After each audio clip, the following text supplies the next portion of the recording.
السلام علیکم ورحمۃ اللہ وبرکاتہ۔ اللہم صلی علی سیدنا محمد وعلی آل سیدنا محمد مبارک وسلم۔ عزیزان گرامی، اللہ کی حفاظت میں رہنے کے لیے مخلوقات کی شر سے نجات کے لیے، حفاظت کے لیے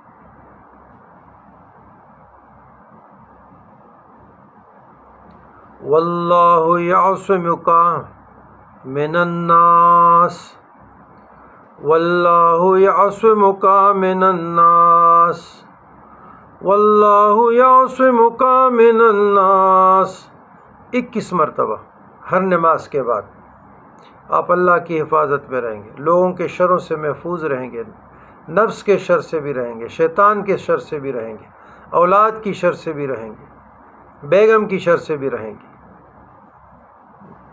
دولت کی شر سے بھی رہیں گے، گوانڈی کی شر سے بھی رہیں گے، اور اگر عورت پڑے تو وہ بھی اس طرح شروں سے محفوظ رہے گی۔ والسلام علی من اتبع الہدی۔